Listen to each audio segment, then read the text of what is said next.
ನಮಸ್ಕಾರ. ಎಲ್ಲರಿಗೂ ಕನ್ನಡತಿ ಅಡುಗೆ ಚಾನಲ್ಗೆ ಸ್ವಾಗತ. ಪ್ಯಾನ್ಗೆ ನಾನಿಲ್ಲಿ ಈ ಬಟ್ಲೆ 2 ಬಟ್ಲಾಗಷ್ಟ ನೀರನ್ನು ಹಾಕ್ತಾ ಇದ್ದೀನಿ ರೀ. ನೀವು ಮೆಜರ್ಮೆಂಟ್ಗೆ ಯಾವುದೇ ರೀತಿ ಬಟ್ಲ ಕಪ್ಪ ಒಂದೇ ರೀತಿ ಇದ್ದುದನ್ನೇ ಬಳಸ್ರಿ. ನೋಡಿ 2 ಬಟ್ಲಾಗಷ್ಟ ನೀರನ್ನು ಹಾಕಿದ್ದೀನಿ. ಇದಕ್ಕೆ ಅರ್ಧ ಸ್ಪೂನ್ ಆಗಷ್ಟೇ ಎಣ್ಣೆಯನ್ನು ಹಾಕ್ತಾ ಇದ್ದೀನಿ. ನೀವು ತುಪ್ಪನ ಹಾಕೋಬಹುದು, ರುಚಿಗೆ ತಕ್ಕಷ್ಟು ಉಪ್ಪನ್ನು ಹಾಕ್ತಾ ಇದ್ದೀನಿ. ಈಗ ಇದನ್ನ ಮಿಕ್ಸ್ ಮಾಡ್ಕೊಂಡ್ರಿ. ಉಪ್ಪೆಲ್ಲ ಕರಗ್ಲ್ರಿ. ಈ ನೀರೇನಾಗಬೇಕು, ಕುದಿ ಬರ್ಬೇಕು ನೋಡ್ರಿ. ನೋಡಿ ನೀರು ಕುದಿ ಬರಲಿ ರೀ. ನೀರು ಕುದಿ ಬಂದಮೇಲೆ ಗ್ಯಾಸನ್ನು ಲೋ ಫ್ಲೇಮ್ನಲ್ಲಿಟ್ಟು ಯಾವ ಬಟ್ಲೆ ನೀರನ್ನು ಹಾಕಿದ್ದೀನಿ ಅದರಲ್ಲೇ 1 ಬಟ್ಲಾಗಷ್ಟು ಚಿರೋಟಿ ರವೆಯನ್ನು ತೊಗೊಂಡಿನಿ. ನಿಮ್ಮ ಕಡೆ ಚಿರೋಟಿ ರವೆ ಇಲ್ಲಾಂದ್ರೆ ಉಪ್ಪಿಟ್ಟು ರವೆ ಅಥವಾ ಬಾಂಬೆ ರವೆಯನ್ನೇ ಮಿಕ್ಸಿಗೆ ಹಾಕ್ಬಿಟ್ಟು ತೊಗೊರಿ. ಇದು ಬೇಗನೆ ಗಂಟಾಗ್ತದೆ. ನೀವು ಗ್ಯಾಸನ್ನು ಆಫ್ ಮಾಡಿಬಿಟ್ಟು ನೀರಿನಲ್ಲಿ ಹಾಕಿ ಮಿಕ್ಸ್ ಮಾಡಿನೂ ಗ್ಯಾಸನ್ನು ಆನ್ ಮಾಡ್ಬೋದು. ಅಥವಾ ಗ್ಯಾಸ್ ಲೋ ಫ್ಲೇಮ್ನಲ್ಲಿಟ್ಟು ಹಾಕೋ ಮುಂದೆ ಏನು ಮಾಡಿರಿ, ಕಂಟಿನ್ಯೂ ಆಗಿ ತಿರುಗಿಬಿಟ್ಟು ತೊಗೋಬೇಕು ನೋಡಿರಿ. ಇಲ್ಲಾಂದ್ರೆ ಈ ರವೆ ಏನಾಗ್ತದೆ, ಬೇಗನೆ ಗಂಟಾಗ್ತದೆ. ಯಾವುದೇ ರೀತಿ ಗಂಟು ಇರಲಾರ್ದಂಗೆ ಬೇಗನೆ ತಿರುಗಿಬಿಟ್ಟು ನೀಟಾಗಿ ಮಿಕ್ಸ್ ಮಾಡ್ಕೊರಿ. ಪಾತ್ರೆ ತಳ ಬಿಡೋವರೆಗೂ ಈ ರವೆಯನ್ನು ಬೇಯಿಸ್ಬಿಟ್ಟು ತೊಗೋಬೇಕು ನೋಡಿರಿ. ನೋಡಿ ನಿಮಗಿಷ್ಟು ಫಾಸ್ಟಾಗಿ ತಿರುವಾಗಿ ಬರಲಿಲ್ಲ ಅಂದ್ರೂ ನೀವು ಗ್ಯಾಸನ್ನು ಆಫ್ ಮಾಡಿ ನೀರಿನಲ್ಲಿ ಮಿಕ್ಸ್ ಮಾಡಿ ಆಮೇಲೆ ಮತ್ತೆ ಗ್ಯಾಸನ್ನು ಆನ್ ಮಾಡಿಕೊಂಡು ಪಾತ್ರೆ ತಳ ಬಿಡೋವರೆಗೂ ಬೇಯಿಸ್ಬಿಟ್ಟು ತೊಗೋರಿ. ನಿಮಗೆ ಯಾವ ರೀತಿ ಈಸಿ ಆಗ್ತಿಲ್ಲ ಆ ರೀತಿ ಮಾಡಿರಿ ನೀವು. ನೋಡಿ ಪಾತ್ರೆ ತಳ ಬೇಯ್ದದ ರವೆ ನೋಡಿ 1 ಬಟ್ಲ್ ರವೆ 2 ಬಟ್ಲಾಗಷ್ಟೇ ನೀರನ್ನು ಹಾಕಿದ್ದೀನಿ. ಈ ರವೆ ಏನಾಗಲ್ರಿ, ಇನ್ನು ಗ್ಯಾಸನ್ನು ಆಫ್ ಮಾಡಿದ್ದೀನಿ. ಇನ್ನೊಂದು ಸ್ವಲ್ಪ ಉಮ್ಗೊಯ್ಲಿರಿ. ಒಂದು 5 ನಿಮಿಷ ಇದನ್ನು ಸೈಡಿಗೆ ಇಡ್ತೀನಿ. ನೋಡಿ ರವೆ ಉಮ್ಗೊಯ್ದಾದ್ರೆ, ಆದರೆ ಇದು ತುಂಬ ಬಿಸಿ ಆದರೆ ಇದಕ್ಕೆ ಏನಾಗಲ್ರಿ, ಇದನ್ನು ಬೇರೆ ಪ್ಲೇಟಿಗೆ ಹಾಕೋತೀನಿ. ಈಗ ಇದು ರವೆ ಕಂಪ್ಲೀಟಾಗಿ ಆರ್ಲಿರಿ. ಈಗ ಒಂದು ಟೇಸ್ಟಿಯಾಗಿರುವಂಥ ಆಲೂಗಡ್ಡೆ ಪಲ್ಯನ ಮಾಡ್ಕೋತೀನಿ. ಅನ್ಕತಕ ಈ ರವೆ ಆರ್ಲಿರಿ. ಇದನ್ನು ಸೈಡಿಗೆ ಇಡ್ತೀನಿ. ಆ ಆಲೂಗಡ್ಡೆ ಪಲ್ಯಕ್ಕೆ ನಾನು ಒಂದು ಮಸಾಲೆ ರೆಡಿ ಮಾಡ್ಕೋತೀನಿ. ಮಿಕ್ಸಿ ಜಾರಿಗೆ 2 ಸ್ಪೂನ್ ಆಗಷ್ಟೇ ಒಣ ಕೊಬ್ಬರಿ ತುರಿಯನ್ನು ಹಾಕ್ತಾಯಿದ್ದೀನಿ. ಹಸಿ ಕೊಬ್ಬರಿ ಅಥವಾ ಫ್ರೆಶ್ ಕೊಬ್ಬರಿ ಇದ್ರೆ ಅದನ್ನು ತುರಿದ್ಬಿಟ್ಟು ತೊಗೋಬೋದು. ನಾನಿಲ್ಲಿ 1 ಸ್ಪೂನ್ ಆಗಷ್ಟೇ ಮೆಲನ್ ಸೀಡ್ಸು, 4 ಗೋಡಂಬಿಯನ್ನು ಹಾಕ್ತಾಯಿದ್ದೀನಿ. ನೀವು ಯಾವುದ್ರೊಳಗೆ ಒಂದಿತ್ತಂದ್ರೆ ಒಂದನ್ನು ಹಾಕ್ಬೋದು. ಬರೀ ಮೆಲನ್ ಸೀಡ್ಸ್ ಇದ್ರೆ 2 ಸ್ಪೂನ್ ಹಾಕ್ರಿ. ಬರೀ ಗೋಡಂಬಿ ಹಾಕ್ತಿದ್ರೆ ಅಂದರೆ 8 ಗೋಡಂಬಿಯನ್ನು ಹಾಕ್ರಿ. ಒಂದು ಅರ್ಧ ಟೀ ಸ್ಪೂನ್ ಆಗಷ್ಟೇ ಜೀರಿಗೆ, ಅರ್ಧ ಟೀ ಸ್ಪೂನ್ ಆಗಷ್ಟೇ ಸೊಂಪನ್ನು ಹಾಕ್ತಾಯಿದ್ದೀನಿ. ಫಸ್ಟ್ ಹಾಗೇ ಗ್ರೈಂಡ್ ಮಾಡಿಕೊಂಡು ಆಮೇಲೆ ಸ್ವಲ್ಪ ನೀರನ್ನು ಹಾಕಿಬಿಟ್ಟು ನುಣ್ಣಗೆ ರುಬ್ಕೊಂಡು ತೊಗೋತೀನಿ ರೀ. ಫಸ್ಟೇ ನೀರು ಹಾಕಿ ರುಬ್ಕೊಂಡ್ರೆ ಅಂದ್ರೆ ಚಿಕ್ಕ ಚಿಕ್ಕ ಗೋಡಂಬಿ ಪೀಸ್ ಅದು ಉಳಿತಾವೆ. ಅದಕ್ಕೆ ಈ ರೀತಿ ಫಸ್ಟ್ ಗ್ರೈಂಡ್ ಮಾಡಿ ಆಮೇಲೆ ನೀರನ್ನು ಹಾಕಿಬಿಟ್ಟು ನುಣ್ಣಗೆ ರುಬ್ಕೊಂಡು ತೊಗೊಂಡಿದ್ದೀನಿ. ಈಗ ಮಸಾಲೆ ರೆಡಿ ಆಗಿದೆ. ಈಗ ಒಗ್ಗರಣೆಗೆ ನಾನು ಕಡಾಯಿಗೆ ದೊಡ್ಡ ಸ್ಪೂನಿಂದನೇ 1 ಸ್ಪೂನ್ ಆಗಷ್ಟು ಎಣ್ಣೆನ ಹಾಕ್ತಾಯಿದ್ದೀನಿ. ಎಣ್ಣೆ ಕಾಯ್ಲಿರಿ. ಮಸಾಲೆಗಾಗಿ 2 ಲವಂಗ, 2 ಮೆಣಸಿನಕಾಳು, 1 ಏಲಕ್ಕಿ, ಒಂದು ಸ್ವಲ್ಪ ಚಕ್ಕೆಯನ್ನು ಹಾಕಿದ್ದೀನಿ. ಸಣ್ಣ ಸ್ಪೂನಿಂದನೇ ಇನ್ನೊಂದು ಅರ್ಧ ಟೀ ಸ್ಪೂನ್ ಆಗಷ್ಟೇ ಸೊಂಪನ್ನು ಹಾಕಿದ್ದೀನಿ. ಫ್ರೈ ಆದಮೇಲೆ ಸ್ವಲ್ಪ ಕರಿಬೇವು ಸೊಪ್ಪು, 1 ಈರುಳ್ಳಿಯನ್ನು ಸಣ್ಣದಾಗಿ ಕಟ್ ಮಾಡಿ ಹಾಕಿದ್ದೀನಿ ರೀ. ಹೈ ಫ್ಲೇಮ್ದಲ್ಲಿಟ್ಟು ಈರುಳ್ಳಿ ಸಾಫ್ಟ್ ಆಗೋವರೆಗೂ ಬೇಯಿಸ್ಬಿಟ್ಟು ತೊಗೋತೀನಿ. ಈರುಳ್ಳಿ ಸಾಫ್ಟ್ ಆಗಲಿ, ಕಲರ್ ಏನು ಚೇಂಜ್ ಆಗೋದು ಬೇಡ. ಅರ್ಧ ಟೀ ಸ್ಪೂನ್ ಆಗಷ್ಟೇ ಶುಂಠಿ ಬೆಳ್ಳುಳ್ಳಿಯನ್ನು ಕುಟ್ಟಿ ಹಾಕ್ತಾಯಿದ್ದೀನಿ. 4 ಬೆಳ್ಳುಳ್ಳಿ ಹೆಸರು, ಸ್ವಲ್ಪ ಶುಂಠಿಯನ್ನು ಕುಟ್ಟಿ ಹಾಕಿನ್ರಿ. ಇಲ್ಲಾಂದ್ರೆ ನಿಮ್ಮ ಕಡೆ ರೆಡಿಮೇಡ್ ಪೇಸ್ಟ್ ಇತ್ತಂದ್ರೂ ಅರ್ಧ ಸ್ಪೂನ್ ಆಗಷ್ಟು ಹಾಕಿರಿ. ಆದಷ್ಟು ಫ್ರೆಶ್ ಆಗಿ ಕುಟ್ಟಿ ಹಾಕಿರಿ, ಟೇಸ್ಟ್ ಚೆನ್ನಾಗಿ ಬರ್ತದೆ. ಆ ಶುಂಠಿ ಬೆಳ್ಳುಳ್ಳಿ ಹಸಿ ವಾಸನೆ ಹೋಗೋವರೆಗೂ ಬೇಯಿಸ್ಬಿಟ್ಟು ತೊಗೋತೀನಿ ನೋಡಿರಿ.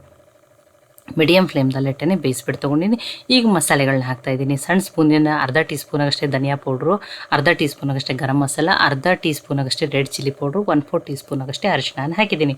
ಲೋ ಫ್ಲೇಮ್ದಲ್ಲಿಟ್ಟೇ ಮಸಾಲೆಗಳನ್ನ ಬೇಯಿಸ್ಕೊರಿ. ಇಲ್ಲಾಂದ್ರೆ ಮಸಾಲೆ ಏನಾಗ್ತದೆ, ಬೇಗನೆ ಸೀದು ಹೋಗ್ತದೆ. ಇದಕ್ಕೆ ರುಚಿಗೆ ತಕ್ಕಷ್ಟು ಉಪ್ಪನ್ನು ಹಾಕ್ತಾಯಿದ್ದೀನಿ.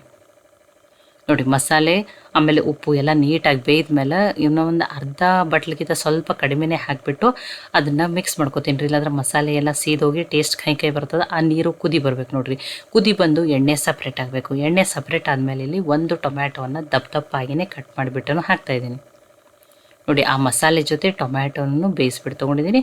1 ಆಲೂಗಡ್ಡೆಯನ್ನು ನೋಡಿ 1 ಮೀಡಿಯಮ್ ಸೈಜದ ಆಲೂಗಡ್ಡೆಯನ್ನೇ ಅದನ್ನೂ ಕಟ್ ಮಾಡಿಬಿಟ್ಟು ಹಾಕ್ತಾಯಿದ್ದೀನಿ. ಆ ಆಲೂಗಡ್ಡೆ ಟೊಮ್ಯಾಟೊ ಮಸಾಲೆ ಎಲ್ಲ ನೀಟಾಗಿ ಏನಾಗಲಿ ಮಿಕ್ಸ್ ಆಗಿ ಇದನ್ನು ಲೋ ಫ್ಲೇಮ್ದಲ್ಲಿಟ್ಟೆ 1 ನಿಮಿಷ ಆಗಷ್ಟೇ ಬೇಯಿಸ್ಬಿಟ್ಟು ತೊಗೋತೀನಿ ನೋಡಿರಿ. ನೋಡಿ ಮಸಾಲೆನೂ ಎಲ್ಲ ಆಲೂಗಡ್ಡೆ ಟೊಮೆಟೊ ಜೊತೆ ಬೇಯ್ದೈತಿ. ಎಣ್ಣೆನೂ ಸಪ್ರೇಟ್ ಆಗೈತಿ.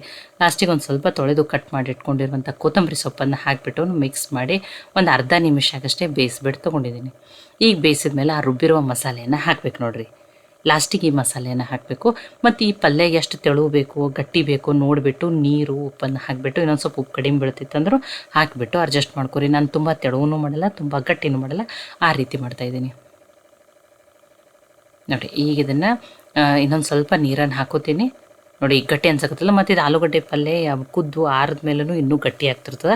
ಅದಕ್ಕೆ ನೀವು ನೋಡಿಬಿಟ್ಟು ನೀರನ್ನು ಹಾಕೋರಿ. ಎಲ್ಲ ನೀರನ್ನು ಹಾಕ್ಕೊಂಡಿದ್ದೀನಿ. ಎಲ್ಲ ಮಸಾಲೆನೂ ಇನ್ನೊಂದು 2 ನಿಮಿಷ ಲೋ ಫ್ಲೇಮ್ದಲ್ಲಿಟ್ಟನೆ ಮಿಕ್ಸ್ ಮಾಡಿದ್ಮೇಲೆ ಬೇಯಿಸ್ಬಿಟ್ಟು ತೊಗೊಂಡಿದ್ದೀನಿ. ಇನ್ನೊಂದು ಸ್ವಲ್ಪ ಕೊತ್ತಂಬರಿ ಸೊಪ್ಪನ್ನು ಹಾಕಿದ್ದೆ. ನೋಡಿ ಬಿಸಿ ಟೇಸ್ಟಿಯಾಗಿರುವಂಥ ಆಲೂಗಡ್ಡೆ ಪಲ್ಯ ರೆಡಿ ಆಗ್ಯದ್ರಿ. ಈ ಪಲ್ಯ ಅಂತೂ ರೆಡಿ ಆಗ್ಯದ್ರಿ. ಇದನ್ನು ಮುಚ್ಚಿ ಗ್ಯಾಸನ್ನು ಆಫ್ ಮಾಡಿ ಸೈಡಿಗೆ ಇಡ್ತೀನಿ. ಈಗ 5 ನಿಮಿಷ ಆಗಿರ್ತದೆ ರೀ. ಆ ರವೆನೂ ಏನಾಗಿರ್ತದೆ, ಆರಿರ್ತದೆ ನೋಡಿ, ಆರ್ಯದ್ರಿ. ಈಗ ಇದನ್ನು ಕೈಗೆ ಒಂದು ಸ್ವಲ್ಪ ಎಣ್ಣೆ ಹಚ್ಕೊಂಡು ಚೆಂದಂಗೆ ಒಂದು ಸ್ವಲ್ಪ ಹೊತ್ತು ನಾದಿಬಿಟ್ಟು ತೊಗೋತೀನಿ ನೋಡಿರಿ. ನೋಡಿ ನಿಮ್ಮ ಕಡೆ ಚಿರೋಟಿ ರವೆ ಇಲ್ಲಾಂದ್ರೆ ಉಪ್ಪಿಟ್ಟು ರವೆ ಬಾಂಬೆ ರವೆನ ಏನು ಮಾಡಿರಿ ಮಿಕ್ಸಿಗೆ ಹಾಕ್ಬಿಟ್ಟು ತೊಗೊರಿ. ಇದಕ್ಕೆ ನಾನಿಲ್ಲಿ ಒಂದು ಬಟ್ಲಾಗಷ್ಟೇ ಸೋಸಿಟ್ಕೊಂಡಿರುವಂಥ ಗೋಧಿ ಹಿಟ್ಟನ್ನು ತೊಗೊಂಡಿದ್ದೀನಿ. ಆದ್ರೆ ಅಷ್ಟೆಲ್ಲ ಹಾಕಲ್ಲ, ಸ್ವಲ್ಪ ಹಾಕಿಬಿಟ್ಟು ಮೆತ್ತಗನೆ ಹಿಟ್ಟನ್ನು ಕಲಿಸ್ಬಿಟ್ಟು ತೊಗೋತೀನಿ ನೋಡಿರಿ. ತುಂಬ ಮೆತ್ತಗೂ ಇರಬಾರ್ದು, ತುಂಬ ಗಟ್ಟಿನೂ ಇರಬಾರ್ದು, ಅಷ್ಟು ಹಿಟ್ಟನ್ನು ಹಾಕಿಬಿಟ್ಟು ಇದರಲ್ಲಿ ರವೆಯಲ್ಲೇ ಮಿಕ್ಸ್ ಮಾಡಿ ಏನು ಮಾಡ್ಬೇಕ್ರಿ ಹಿಟ್ಟನ್ನು ಕಲಿಸ್ಬಿಟ್ಟು ತೊಗೋಬೇಕು ನೋಡಿರಿ. ನೋಡಿ ನಾನು ಒಂದು ಬಟ್ಲಾಗಷ್ಟೇ ಗೋಧಿ ಹಿಟ್ಟನ್ನು ತೊಗೊಂಡಿದ್ದೆ, ಇನ್ನೊಂದು 2 ಸ್ಪೂನ್ ಆಗಷ್ಟೇ ಗೋಧಿ ಹಿಟ್ಟು ಉಳ್ದದ. ಮತ್ತು ನೋಡಿ ನಾನು ಮೆತ್ತಗನೆ ಕಲಿಸ್ಬಿಟ್ಟು ತೊಗೋತಾ ಇದ್ದೀನಿ. ಇವತ್ತು ನಾನು ರವೆಯಿಂದ ರವೆ ಚಪಾತಿಯನ್ನು ಮಾಡಿ ತೋರಿಸ್ತಾ ಇದ್ದೀನಿ. ನೋಡಿ ಈ ರೀತಿ ಮೆತ್ತಗನೆ ಕಲಿಸ್ಕೊಂಡಿನಿ. ಹಿಟ್ಟು ಈ ರೀತಿ ಮೆತ್ತಗೆ ಕಲಿಸ್ಕೊಂಡ್ರೆ ಆ ಚಪಾತಿನೂ ಮೆತ್ತಗೆ ಸಾಫ್ಟಾಗಿ ಬರ್ತಾವೆ. ಇನ್ನು 2 ಸ್ಪೂನ್ ಆಗಷ್ಟೇ ಹಿಟ್ಟು ಉಳ್ದದ. ಈ ಕೈಗೆ ಒಂದು ಸ್ವಲ್ಪ ಎಣ್ಣೆ ಹಚ್ಬಿಟ್ಟು ಉಳ್ಳಿಗಳನ್ನ ಮಾಡ್ಕೊತೀನಿ. ಒಂದು 3 ಉಳ್ಳಿಗಳನ್ನ ರೆಡಿ ಮಾಡ್ಕೊತೀನಿ. ನಿಮಗೆ 2 ರೀತಿ ಬೇರೆ ಬೇರೆ ರೀತಿಯಲ್ಲಿ ಲಟ್ಟಿಸ್ಬಿಟ್ಟು ತೋರಿಸ್ತೀನಿ. ನಿಮಗೆ ಯಾವ ರೀತಿ ಈಸಿಲ್ಲ ನೀವು ಆ ರೀತಿ ಏನು ಮಾಡ್ಬೋದು ಲಟ್ಟಿಸ್ಬಿಟ್ಟು ತೊಗೋಬೋದು ನೋಡಿರಿ. ನೋಡಿ 3 ಹುಳಿಗಳನ್ನ ಮಾಡ್ಕೊಂಡಿದ್ದೀನಿ ನಾನು. ತುಂಬ ಈಸಿ ಅದ್ರಿ, ಸಿಂಪಲ್ ಅದ, ಟೇಸ್ಟ್ ಅಂತೂ ಅದ್ಭುತ. ನೋಡಿ ಆ ರೀತಿ ನನ್ನ ರೀತಿಯಲ್ಲಿ ಒಮ್ಮೆ ಆ ಆಲೂಗಡ್ಡೆ ಪಲ್ಯನೂ ಮಾಡ್ಕೊಂಡು ನೋಡಿರಿ, ತುಂಬಾ ಟೇಸ್ಟಿಯಾಗಿರ್ತದೆ. ನೋಡಿ 3 ಉಳ್ಳಿಗಳನ್ನ ಮಾಡ್ಕೊಂಡಿದ್ದೀನಿ. ಇಲ್ಲಿ ನಿಮ್ಮ ಕಡೆ ಹೋಳಿಗೆ ಶೀಟ್ ಇತ್ತಂದ್ರೆ ನೀವು ಇದನ್ನು ಸ್ವಲ್ಪ ಎಣ್ಣೆ ಹಚ್ಚಿ ಎಷ್ಟು ಬೇಕಷ್ಟು ತೆಳುವೂ ಲಟ್ಟಿಸ್ಬಿಟ್ಟು ತೊಗೋಬೋದು. ಈ ರೀತಿನೂ ಮಾಡ್ಕೊಬೋದು ನೋಡಿರಿ. ನೋಡಿ ಎಣ್ಣೆನೂ ಕಡಿಮೆ ಹತ್ತದ, ಮತ್ತು ನೀವು ಎಷ್ಟು ತೆಳು ಬೇಕಲ್ಲ ಅಷ್ಟು ತೆಳುವಾಗಿ ಏನು ಮಾಡ್ಬೋದು ಲಟ್ಟಿಸ್ಬಿಟ್ಟು ತೊಗೋಬೋದು ನೋಡಿರಿ. ನೋಡಿ ಶೀಟು ಕಾಣಕತ್ತದ, ಅಷ್ಟು ತೆಳುವಾಗಿಯೇ ಲಟ್ಟಿಸ್ಬಿಟ್ಟು ತೊಗೊಂಡಿನಿ. ಕೆಲವ್ರಿಗೆ ದಪ್ಪ ಇಷ್ಟ ಆಗಲ್ಲ, ತೆಳು ಇಷ್ಟ ಅನ್ನೋರು ಈ ರೀತಿನೂ ಮಾಡಿಕೊಂಡು ತೊಗೊರಿ, ನಡೀತದೆ. ಈಗ ಇದನ್ನು ಬೇಯಿಸ್ಬಿಟ್ಟು ತೊಗೊಂಡ್ರಿ. ಆಲ್ರೆಡಿ ತವೆನೂ ಕಾಯ್ಲಿಕ್ಕೆ ಇಟ್ಟಿದೆ, ತವೆನೂ ಚೆನ್ನಾಗಿ ಕಾಯ್ದದ. ನೋಡಿ ಶೀಟ್ ದರಸ್ಲೇನೆ ಹಾಕಿಬಿಡೋದ್ರಿ, ಬೇಯ್ದ ಮೇಲೆ ಏನಾಗ್ತದೆ ಶೀಟು ತಾನಾಗೆ ಬಿಟ್ಬಿಡ್ತದೆ ನೋಡಿ. ನೋಡಿ ಇನ್ನೊಂದು ಸ್ವಲ್ಪ ಎಣ್ಣೆ ತುಪ್ಪ ಹಚ್ಚಿನೂ ನೀವು ಬೇಯಿಸ್ಬಿಟ್ಟು ತೊಗೋಬೋದು. ನಾನು ಎಣ್ಣೆ ಹಚ್ಚಿನೇ ಲಟ್ಸಿನ ಅಂತ ಹೇಳಿ ಮೇಲ್ಗಡೆ ಯಾವುದೇ ರೀತಿ ಎಕ್ಸ್ಟ್ರಾ ಎಣ್ಣೆ ಹಾಕಿಬಿಟ್ಟು ಬೇಯಿಸಿಲ್ಲ. ನೋಡಿ ಎಷ್ಟು ತೆಳುವುದಲ್ಲ ಬೇಗನೇನು ಬೇಯ್ದು ಬಿಡ್ತದೆ. ಇನ್ನೊಂದು ರೀತಿಯೂ ಲಟ್ಟಿಸ್ಬಿಡ್ತದೆ. ಇಲ್ಲ ನಮ್ಗೆ ಅಷ್ಟೂ ಶೀಟ್ ಇಲ್ಲ ಅಂದ್ರೆ ಈ ರೀತಿ ಹಿಟ್ಟು ಹಚ್ಚಿಬಿಟ್ಟು ನೋಡಿ ಸ್ವಲ್ಪ ಕಡಿಮೆ ಉಳ್ಳಿ ಅಂತ ತೊಗೊಂಡ್ಬಿಟ್ಟು ಈ ರೀತಿ ಹಿಟ್ಟು ಹಚ್ಚಿನೂ ಲಟ್ಟಿಸ್ಬಿಟ್ಟು ತೊಗೋಬೋದು. ಸಣ್ಣ ಚಪಾತಿಯನ್ನು ರವೆ ಚಪಾತಿಯನ್ನು ಮಾಡ್ಕೋಬೋದು ಈ ರೀತಿ ನೋಡಿರಿ. ಇಲ್ಲ ಪದರಾಗಿ ಬೇಕು ನೀವು ಲಚ್ಚ ಪರಾಟ ಥರ ಮಾಡ್ತೀರಂದ್ರೆ ಆ ರೀತಿಯೂ ಮಾಡಿಬಿಟ್ಟು ತೋರಿಸ್ತೀನಿ. ನಿಮಗೆ ಯಾವ್ದು ಇಷ್ಟ ಯಾವ್ದು ಈಸಿಲ್ಲ ನೀವು ಅದನ್ನು ಮಾಡ್ಕೊರಿ. ನೋಡಿ ಸಣ್ಣ ಲಟ್ಸಕ್ಕೆ ಬರೋರು ಈ ರೀತಿ ಮಾಡಿರಿ. ಇಲ್ಲ ದೊಡ್ಡ ನಮಗೆ ಲಟ್ಸಕ್ಕೆ ಬರ್ತೈತೆ ಅನ್ನೋರು ಹಿಟ್ಟು ಹಚ್ಚಿ ಈ ರೀತಿ ದೊಡ್ಡದಾಗಿನೂ ಲಟ್ಟಿಸ್ಬಿಟ್ಟು ತೊಗೋಬೋದು. ಇದಕ್ಕೆ ನಾನೇನು ಪದರಾಗಿ ಮಾಡ್ತಾಯಿದ್ದೀನಿ ಅಂತ ಹೇಳಿ ಒಂದು ಸ್ವಲ್ಪ ಎಣ್ಣೆನ ಹಚ್ತಾ ಇದ್ದೀನಿ. ನೀವು ಬ್ರಷ್ ಇದ್ರೆ ಬ್ರಷ್ನಿಂದೂ ಹಚ್ಚಿರಿ. ಇನ್ನೊಂದು ಸ್ವಲ್ಪ ಗೋಧಿ ಹಿಟ್ಟನ್ನು ಉದುರಿಸ್ರಿ. ಈ ರೀತಿ ನೋಡಿ ನಾನು ಯಾವ ರೀತಿ ಕಟ್ ಮಾಡಿ ಇದನ್ನು ಸುತ್ತಿಬಿಟ್ಟು ತೊಗೋತಾ ಇದ್ದೀನಿ ನೋಡಿರಿ. ಪದರಾಗಿ ಬರ್ತದೆ, ಟೇಸ್ಟೂ ಚೆನ್ನಾಗಾಗ್ತದೆ, ಡಿಫ್ರೆಂಟ್ ಅನ್ನಿಸ್ತದೆ ರೀ. ನೋಡಿ ಎಲ್ಲ ರೀತಿಯೂ ಮಾಡಿ ತೋರಿಸಿದ್ದೀನಿ. ನಿಮಗೆ ಯಾವುದು ಈಸಿಲ್ಲ ನೀವು ಅದನ್ನು ಮಾಡ್ಕೊರಿ. ನೋಡಿ ಡೈಲಿ ಬರೀ ಗೋಧಿ ಹಿಟ್ಟನ್ನು ಬಳಸಿ ಚಪಾತಿ ಅಂತೂ ಮಾಡ್ಕೊಂಡಿರ್ತೀರಿ. ಈ ರೀತಿ ರವೆಯಿಂದನೂ ಚಪಾತಿಯನ್ನು ಮಾಡ್ಕೊರಿ, ತುಂಬಾ ಟೇಸ್ಟಿಯಾಗಿರ್ತಾವೆ, ತುಂಬ ಸಾಫ್ಟಾಗಿ ಬರ್ತಾವೆ ರೀ. ನೋಡಿ ಈ ರೀತಿ ಇಷ್ಟೆಲ್ಲನೇ ಪದರಾಗಿಯೇ ಬರ್ತದೆ ನೋಡಿ. ಈಗ ಇದನ್ನು ಹಿಟ್ಟು ಹಚ್ಚಿ ಲಟ್ಟಿಸ್ಬಿಟ್ಟು ತೊಗೋಬೇಕ್ರಿ. ಆದರೆ ಇದನ್ನು ಲಟ್ಟಿಸೋ ಮುಂದೆ ಜಾಸ್ತಿ ಭಾರ ಹಾಕಿ ಲಟ್ಟಿಸ್ಬಾರ್ದು ನೋಡಿರಿ. ನೀವು ಭಾರ ಹಾಕಿ ಲಟ್ಟಿಸ್ರಂದ್ರೆ ಏನಾಗ್ತದೆ ಅವಾಗ ಅವು ಪದರು ಸಪ್ರೇಟ್ ಆಗಲ್ಲ ರೀ, ಮತ್ತು ಕೂಡಿ ಬಿಡ್ತಾವೆ. ಸಾವಕಾಶನೇ ಇದನ್ನು ಏನು ಮಾಡಬೇಕು ನೋಡಿ ಪರಾಠ ಥರ ಇಷ್ಟನ್ನು ಲಟ್ಟಿಸ್ಬಿಟ್ಟು ತೊಗೋಬೇಕು. ನಿಮಗೆ ತೋರಿಸ್ತೀನಿ ನೋಡಿರಿ. ಪದರಾಗಿ ಬೇಯ್ದ ಮೇಲೆ ತಾನೇ ಸಪ್ರೇಟ್ ಆಗ್ತಾವೆ. ಇದಕ್ಕೊಂದು ಸ್ವಲ್ಪ ಎಣ್ಣೆಯನ್ನು ಹಚ್ಚಿಬಿಟ್ಟು ಬೇಯಿಸ್ತಾ ಇದ್ದೀನಿ ನೋಡಿ. 2 ರೀತಿ ಮಾಡಿಬಿಟ್ಟು ತೋರಿಸಿದ್ದೀನಿ. ನಿಮಗೆ ಯಾವ ರೀತಿ ಈಸಿ ನೀವು ಮಾಡ್ಕೊರಿ. ಈ ಪ್ಲೇಟನ್ನು ರೆಡಿ ಮಾಡ್ಕೊಂಡ್ರಿ. ನೋಡಿ ಈ ರೀತಿ ಪದರಾಗಿ ಬಿಟ್ಟದ್ದು ನೋಡಿರಿ.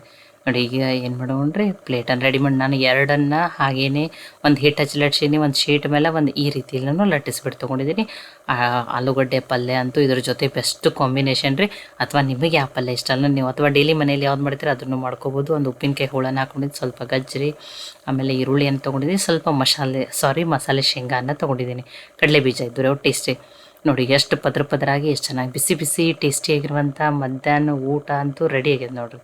ನೋಡಿ ಈ ರೀತಿ ಪದರ ಸಪ್ರೇಟ್ ಆಗಿಬಿಡ್ತದೆ. ಇದು ಎಷ್ಟು ತೆಳುವದು ನೋಡಿ, ಮತ್ತು ಎಷ್ಟು ಸಾಫ್ಟ್ ಅದು ನೋಡಿರಿ. ಇಡೀ ದಿನ ಇಟ್ಟರು ಇಷ್ಟೇ ಸಾಫ್ಟಾಗಿರ್ತದೆ. ಈ ರೀತಿ ಒಂದ್ಸಲ ಡಿಫ್ರೆಂಟಾಗಿ ಮಾಡಿ ಮಕ್ಕಳಿಗೆ ಲಂಚ್ ಬಾಕ್ಸಲ್ಲಿ ಕೂಡ ಹಾಕಿ ಕೊಡ್ಬೋದು ನೋಡಿರಿ. ಬಿಸಿ ಟೇಸ್ಟಿಯಾಗಿರುವಂಥ ರವಾ ಚಪಾತಿ, ಈ ಆಲೂಗಡ್ಡೆ ಪಲ್ಯ ಅಂತೂ ಬೆಸ್ಟ್ ಕಾಂಬಿನೇಷನ್ ರೀ. ನಿಮಗೆ ಹುಳಿ ಜಾಸ್ತಿ ಇಷ್ಟ ಅವರು ಉಪ್ಪಿನಕಾಯಿ ಬೇಡ ಅಂದರೆ ಇದರಲ್ಲಿ ಒಂದು ಸ್ವಲ್ಪ ನಿಂಬೆ ರಸನೂ ಹಿಂಡ್ಕೋಬೋದು. ಟೇಸ್ಟಿಯಾಗಿರುವಂಥ ರೆಸಿಪಿ ರೀ. ಈ ರವಾ ಚಪಾತಿ ರೆಸಿಪಿ ನಿಮ್ಗೆ ಇಷ್ಟ ಆಗಿತ್ತಂದ್ರೆ ಲೈಕ್ ಮಾಡಿ, ಶೇರ್ ಮಾಡಿ, ಕಮೆಂಟ್ ಮಾಡಿರಿ. ಖಂಡಿತನೂ ಟ್ರೈ ಮಾಡಿ ನನಗೆ ಹೆಂಗೆ ಬಂದಿತ್ತು ಅಂತ ತಿಳಿಸ್ರಿ. ಮತ್ತು ಒಳ್ಳೆ ಹೊಸ ರೆಸಿಪಿಗಳಿಗಾಗಿ ಕನ್ನಡತಿ ಅಡುಗೆ ಚಾನಲನ್ನು ಸಬ್ಸ್ಕ್ರೈಬ್ ಮಾಡಿ, ಬೆಲ್ ಐಕಾನ್ ಪ್ರೆಸ್ ಮಾಡಿರಿ. ಈ ವಿಡಿಯೋವನ್ನು ಹೈಪ್ ಮಾಡಿರಿ ಇದು ಇನ್ನೂ ಜಾಸ್ತಿ ಜನಕ್ಕೆ ರೀಚ್ ಆಗ್ತದೆ. ಮತ್ತೊಮ್ಮೆ ಎಲ್ಲರಿಗೂ ಧನ್ಯವಾದಗಳು. ಮತ್ತೆ ನಾಳೆ ಹೊಸ ರೆಸಿಪಿ